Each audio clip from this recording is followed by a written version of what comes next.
All right, guys, good morning. Good morning. Welcome aboard to the Morning Note. My name is Carlos Garcia, founder and CEO of G.A.R Capital. Okay, I just got a headline coming in from Bloomberg. Cool. Regarding Ford. I did see that already. I tweeted that out. All right, it is, what day is it? It is Thursday. My God, I think it's Wednesday. It's really Thursday because of the holiday, June 2nd, 2022. Thanks for joining aboard. Bottom right-hand corner of your screen, white logo, click on that. Turn on notifications, subscribe to our channel. Make sure to hit that like button if you like these videos. Thanks for joining me today.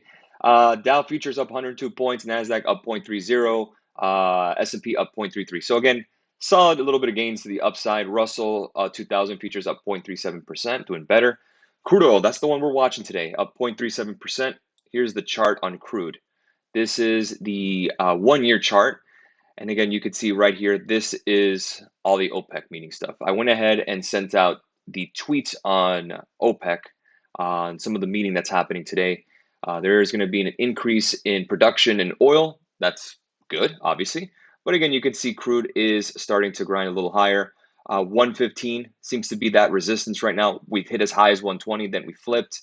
So again, if you've been kind of seeing with us the market, the oil market, we've been kind of stuck in a range now between 115 and let's call it 95 now, $20 range for a little bit. So again, it's no, yes, we have had high gas prices, but crude oil itself has been pretty stuck in a range. We had that big pop to 130, and then we've kind of just hung around with not much going on. So let's see what OPEC says in regards to Russia and stuff like that. They already spoke about production. Let's see how fast that does happen and how the oil markets respond. Gasoline futures down 0.70%. Gold futures are up 0.70%, 1861 an ounce. Silver up 1.23%. The reason that is the dollar. The dollar came back down today. Let's take a look at it. Again, we still have that downward line here, and you can see that break. But again, now we're starting to come back down to around 102. Would love it if we can get down to around 101.62. I'm not going to hold my breath there, but for the day. But again, you could see equities and the dollar. You're seeing that separation. You're seeing that inverse correlation. When the dollar is up, equities are higher. So again, if you are an equity bull, we need this dollar to go down. You don't want to have a higher dollar because that's going to affect equities. 10-year yield, again, starting to come down a little bit off 2.95%, now around 2.911. Nothing to get super excited about, but again, we want 10-year yields to keep going down. But yesterday, the Fed is selling back all. They're doing quantitative tightening, meaning they're reducing their balance sheet. That's going to affect the bond market. So again, keep an eye on yields. Very important. We're starting to move lower now on S&P. We're starting to test that 4101 support, Russian invasion lows. I've been saying for a while. Next level of support is around 4058 for me. And then we have 4166 for the upside. I thought we would get higher yesterday. Jamie Dimon's statements regarding an economic hurricane hurt. Sheryl Sandberg retirement hurt Facebook or leaving the company. That's a big part of NASDAQ. You also have, obviously, the dollar being up yesterday and yields being up, spiking. That brought down equity. So the question is, do we get that support now? Do we go ahead and say, okay, did we start pricing that in? Do we price in the hurricane, the Jamie Dimon hurricane? Do we bounce from here? That's really the main question. And the key here, in my opinion, really is the dollar and yields. If we can have those go down, then that becomes a little more of a support level for equities to rise higher. The one thing that I have noticed is that the pessimism out there, if you have too many people on one side, again, it creates imbalance. Remember what we had just last week. Let's go ahead and bring up S&P futures. And you could see, I mean, the NASDAQ jumped just last week 6%, guys. That's not exactly sustainable. So what you get when everyone's on one side or everyone's short, what you get is these crazy spikes. Again, and then they sustain for a little bit and then they come back down. And again, any little piece of good news is going to spike up equities short term. Again, is it sustainable is the question. Well, again, it really depends on, again, how bad does it get? Do we get any good news whatsoever? It seems like even with the economic hurricane statement, even with oil prices being high, even with inflation, an ISM manufacturing number that actually beat and still came down. So, but we didn't fall to the point of disaster. I think we're now all conditioned that 1% down day, 2% down day, Dow down 1,300 points or Dow down 700, 900. That's not happening anymore. If I'm noticing, I'm noticing that we're getting flushes, sure, but they're not as big of a flush yet. So again, is the market pricing in all the pessimism? That's what I'm looking at. Again, what is the next shoe to drop? I mean, what more bad news can we say that's coming? Okay, we know oil prices are high. We know yields are creeping higher. We know there's quantitative tightening. We know China is coming out of lockdown and the Russian Ukraine conflict is still happening. The Fed is still tightening. Is this all priced into the multiples for the S&P? Well, again, it really depends on the yield. If the yield keeps higher, then it makes equities more expensive relative to safer assets. And that's the key. We need to make sure to have both. We need to make sure that we have, okay, do we have a baseline for interest rates where we know, hey, this is where bonds are going to be. So again, equities are more attractive at this valuation. That's kind of what you're fighting with. And again, I've been saying, I believe it was 3750. It's about 17 times PE with a 3% yield mixed. That sounds about right. Again, I would love it if we can retest 3850 and bounce. That'd be very bullish. I don't think we get there this week. I still think that we're probably pretty much, in my opinion, again, I think we've pretty much hit the lows of the week. I think we go higher. I said that yesterday, but I have been wrong before. Nothing new. I've actually been early before. So I do think we continue higher. Granted, any more statements in regards to the economy being bad or any kind of Fed governor saying that extreme hawkishness. That I don't know. But in terms of just kind of looking at the totality of the macro environment, yes, you do have yields, you do have the dollar, you do have oil, those three big parts. But again, all it takes is one piece of good news and then we ignite. That's not very stable and it's very difficult to trade. So it just takes time. You almost have to just play reversals. Let's take a look here at 10-year yield. We talked about the dollar being down 0.36%, 10-year being down. The VIX, again, the VIX is showing us not a ton of fear out there. Look at this support level, guys. You need to break down below 25.44 if you're looking for more upside in equities. So again, the VIX, the volatility index, is based on options traders as well too. So again, provides short-term volatility reading. Again, this is not showing complete fear. It's almost very orderly selling. We're starting to see a little bit more of a settling down, even with news being priced in. So again, with that being said, we just have to kind of see day by day how it goes. And Bitcoin is on the future side. Let me go ahead and bring up a chart here on Bitcoin. Let me go and bring that up here on the Bloomberg. Let's go ahead and bring this up here. And Bitcoin right now on a tick chart, right near 30,000. Again, nice bounce overnight. 30,000 is that key level. If we can just sustain above there, 35,000 being that coupling level with NASDAQ, where again, we went ahead and compared the NASDAQ and QQQ. I'll go ahead and go over that again because it's so important. Let's go ahead and expand this chart. Here's a tick chart. Let's go to a 1-year chart on crypto or Bitcoin, excuse me.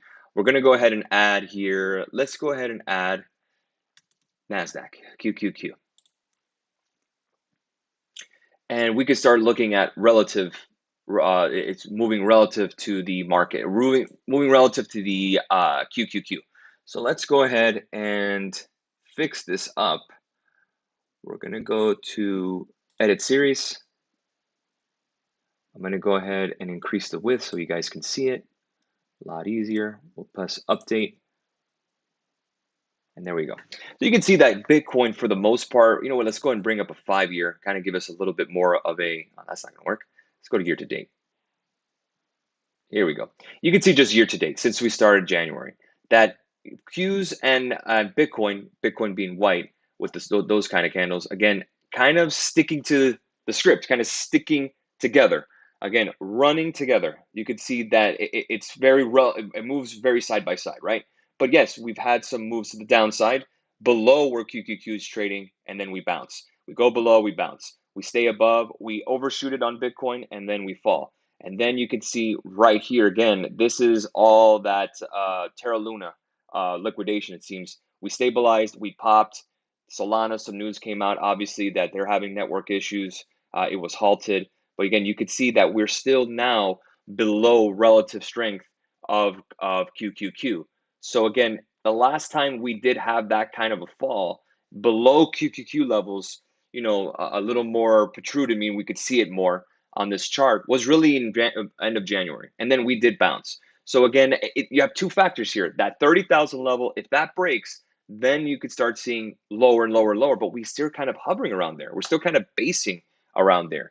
So you could see this level here, right around 20, what were we at on Bitcoin here? 29,126. Again, left axis will be the Bitcoin spot price. Right would be QQQ. Based on a relative basis, where QQQ right now is trading at 306 and Bitcoin is trading right now at, let's say, 29.9. Again, if we were trying to get back to that coupling level where they actually both meet up again, historically speaking, just this year, that means Bitcoin's at 35,000. If it's following that trend of coupling with Qs.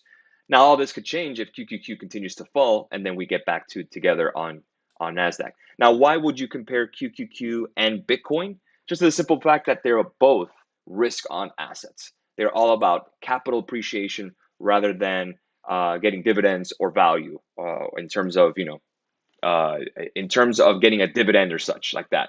If you're in QQQ, you're looking for growth, capital appreciation, yield. If you're looking for dividend stocks, you're looking for capital return, more cash flow. And then Bitcoin being the ultimate risk asset in a sense.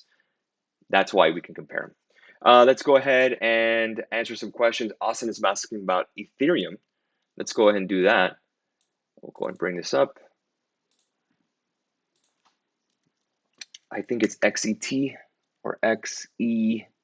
There you go, XET Ethereum. Yeah, it's different than any other broker that I've used in terms of that. Let's go ahead and do a quick chart.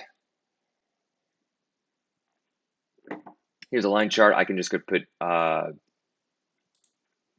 candles if that makes everyone feel better. We'll do a 1 year. Again, in terms of in a 1 year rolling basis, we are at support right around 1814 currently. The problem is that you do have a little bit of head and shoulders here, so may get a little lower. Bitcoin being relatively stronger, let's go ahead and add that. Let's go to compare XBT and Ethereum. So we'll go ahead and edit this series. We can make this a little thicker. And then we're going to make it go in, let's just make it yellow so it stands out a little bit.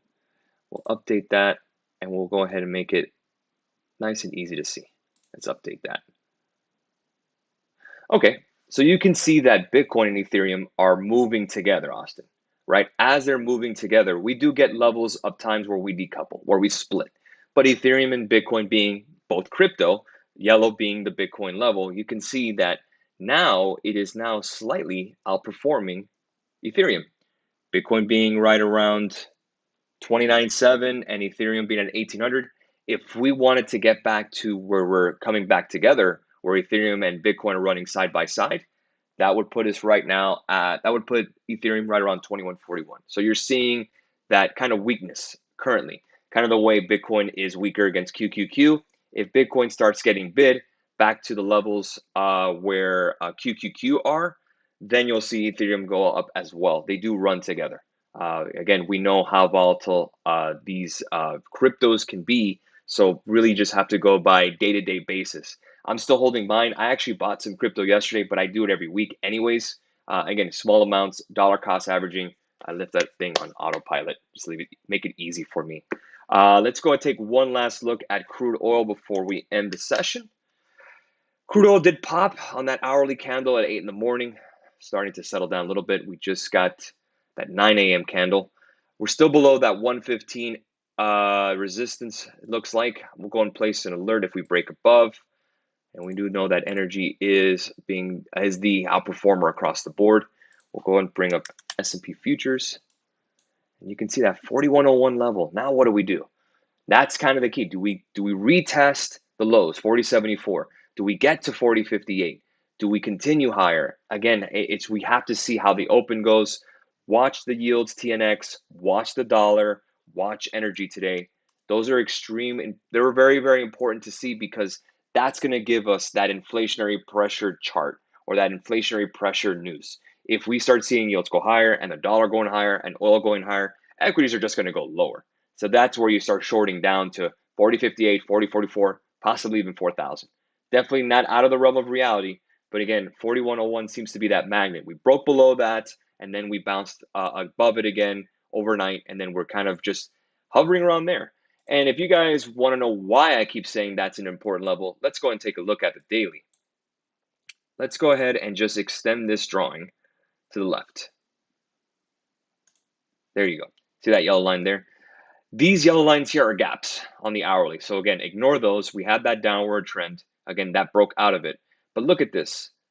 If you look right here, this was in February 24th, 2022 this year. That was the Russian invasion low. We bounced it.